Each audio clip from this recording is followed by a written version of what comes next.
สบายดีเนาะวันนี้มาเจอกันอีกแล้วเนาะที่จากที่ห่างหายกันไปโดยวันที่15เป็นอันซินดาดซินดาดจะมี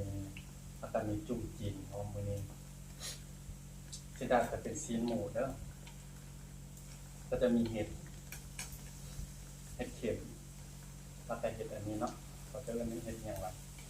ตัวใหญ่เลยนึงก็จะมีหมักเห็ดสมแซ่บอย่างประการที่ซีมเป็นอะไรกินกันเลยเด้อมาที่ถ่ายคลิปมาเลยก็ไม่ได้ถ่ายจังมือ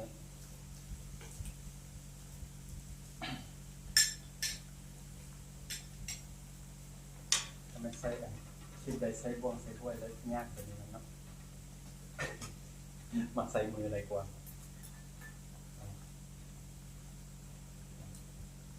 มันน่าจะบอกกันครับ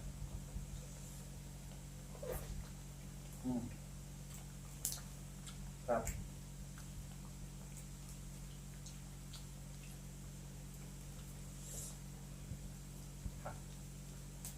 กแป้งนัวหอมเลย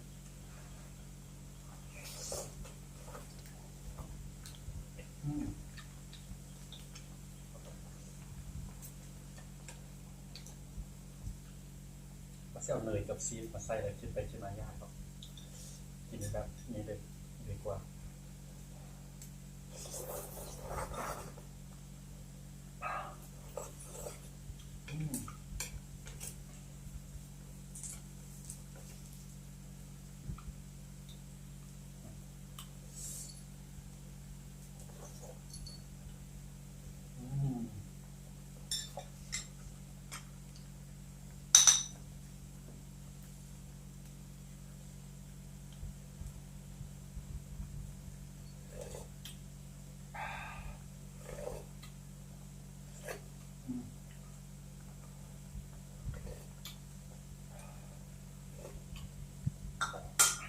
แซ่บวันนี้ฝนตกว่าจะออกไปซื้ออันเครื่องมันตั้งเราไม่ได้ไปสัก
แซ่บ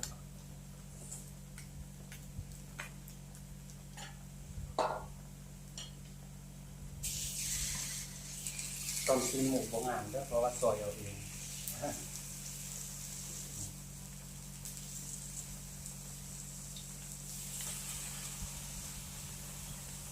มันมีประเด็นหลายเพราะกินเดียวย่างมันบุ้มเหมือน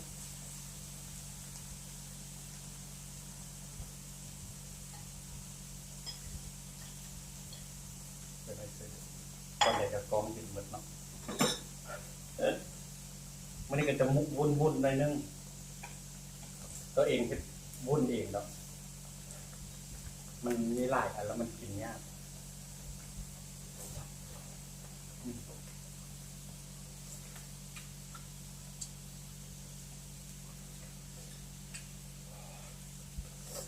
เผ็ดสะใจ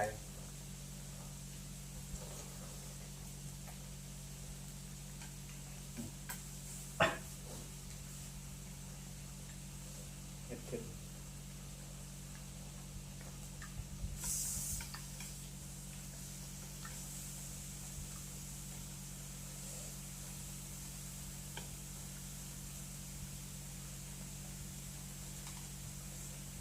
นี้ในนานสุดนะครับ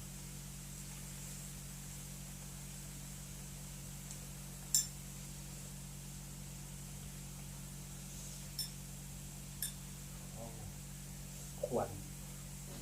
ดูดอากาศเอาเพราะบ่อยากออกไปนั่งกินอยู่นอกกินอยู่ในนี้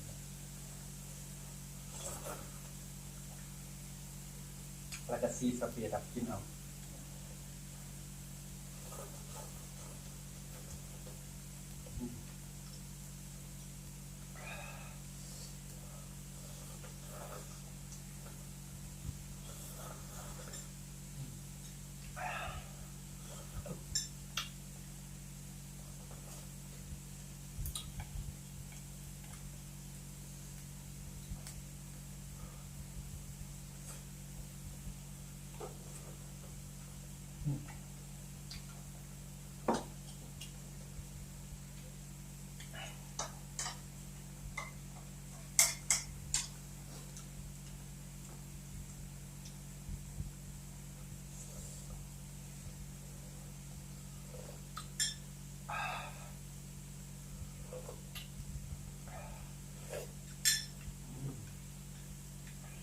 กินนอดเลย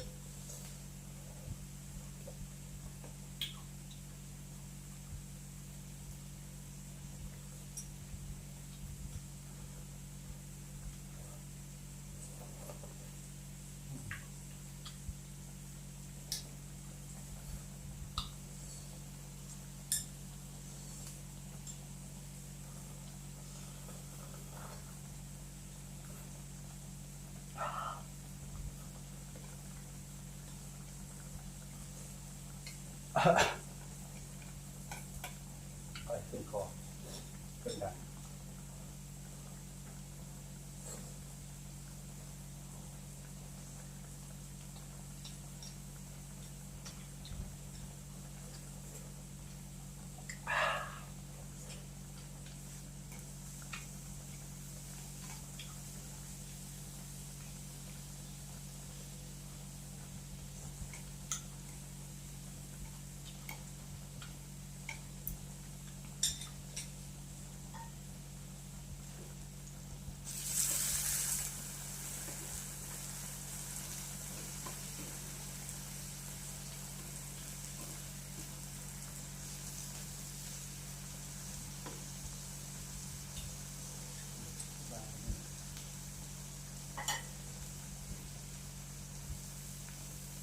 อันนี้ก็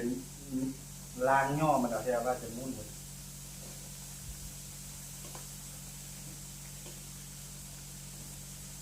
มันก็ไปจะสุกแล้วก็จับสับตามไปจับสับเลย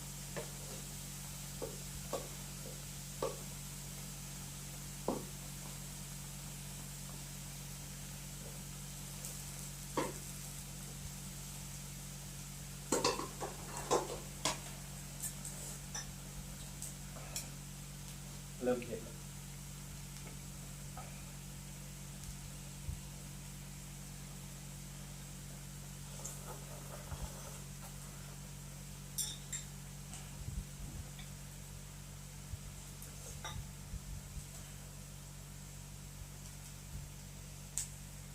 เป็นนวล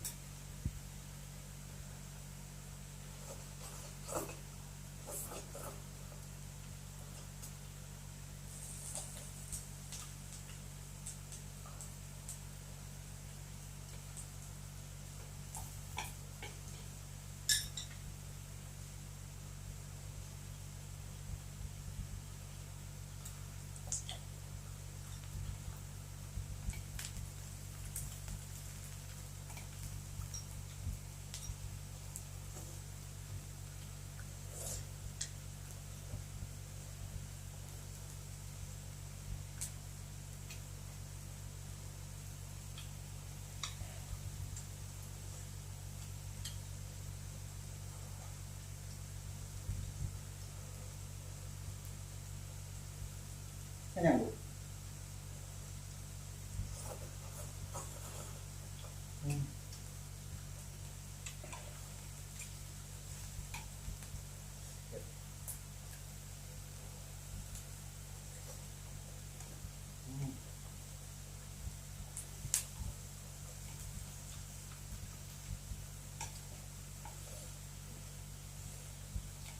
10 นาทีไปแล้วเนาะ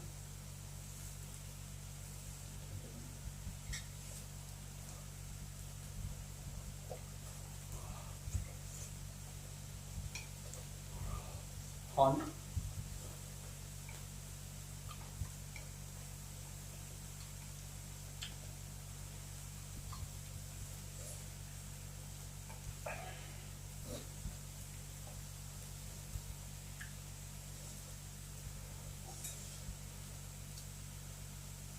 มันแซ่บ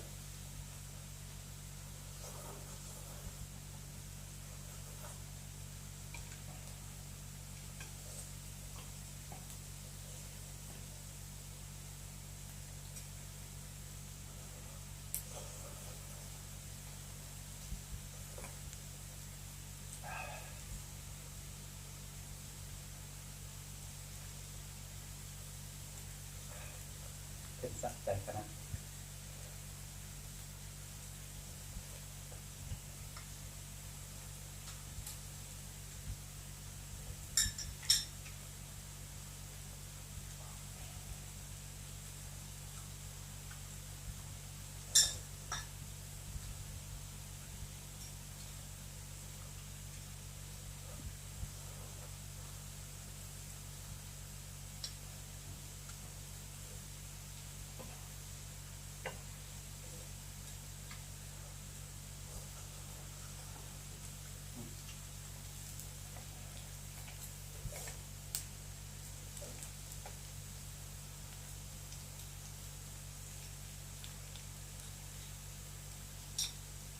บางคนมักไม่อันนี้แบบว่าเป็นดำๆอันนี้เป็นคนมักแบบว่าพอประสุกแล้วก็พอแต่ว่าบดีให้มันสุกแล้วก็พอ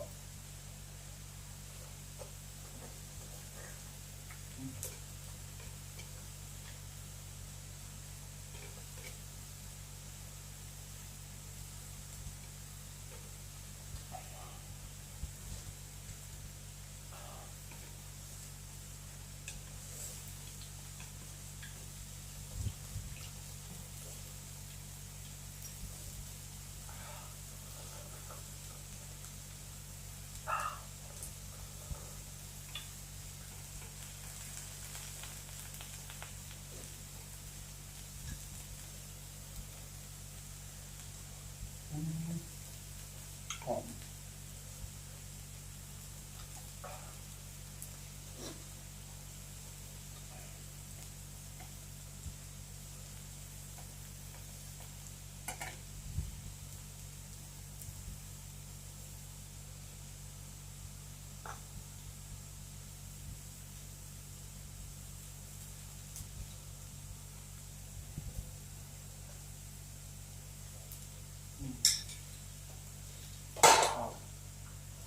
เดี๋ยวจะตกเส้นตาม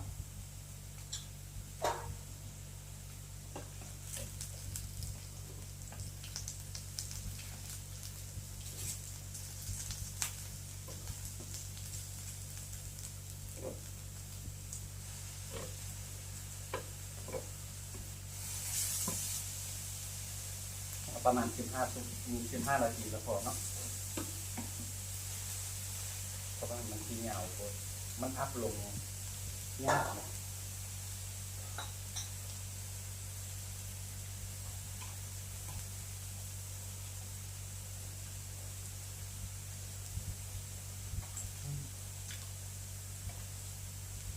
สุดยอด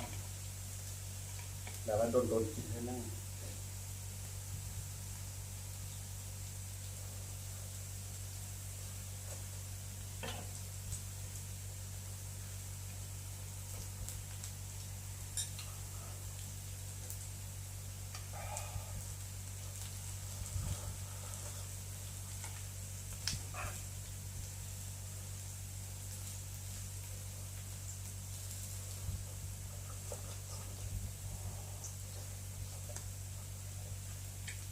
คอนม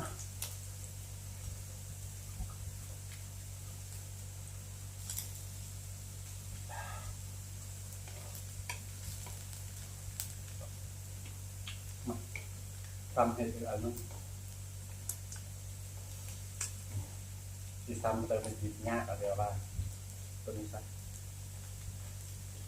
บ่แห้งดีก็ว่าสุกแล้ว